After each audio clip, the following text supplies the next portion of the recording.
10 కొట్టగలనేమో అనిపిస్తుంది. కొట్టేస్తా.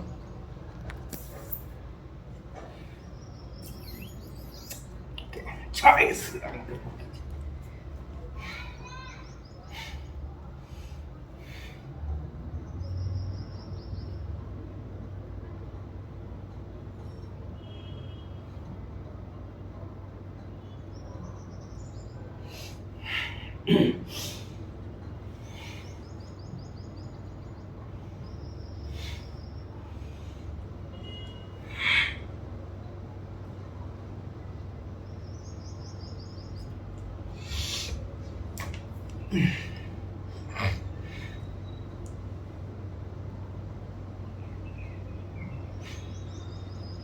కళ్ళు తిరుగుతాయి.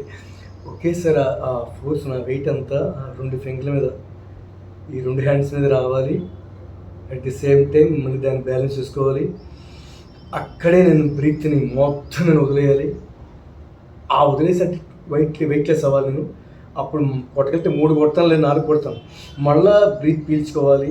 మళ్ళీ అట్ ది సేమ్ టైం వదిలేసుకుని వెయిట్ లాస్ అవ్వాలి. ఇలా కొడితేనే కొట్టగలుగుతాం. ఈ ట్రిక్స్ ఉన్నాయి అందులో. వెయిట్ లాస్ అయితే చేయగలుగుతాం, అది చేయలేం. Weight loss with body weight కాదు, మనం చేసుకోవాలి. మనం చేస్తాం ది స్పాట్లో. మెయిన్ బ్రీతింగ్ పీలిస్తే వెయిట్ ఎక్కువ అవుతాం. బ్రీతింగ్ కనుక రిలీజ్ చేస్తే వెయిట్ లాస్ అవుతాం అన్నమాట, తేలికైపోతాం. అదైతేనే చేయగలుగుతాం, అది చేయలేము.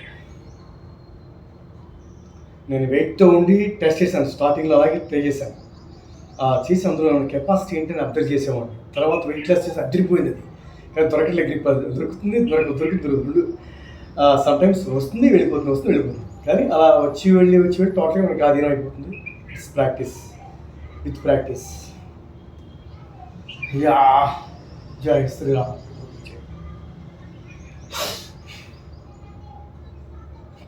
ఓకే, అది కొడతాను.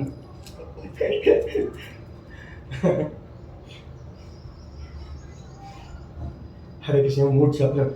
జై శ్రీరామ్.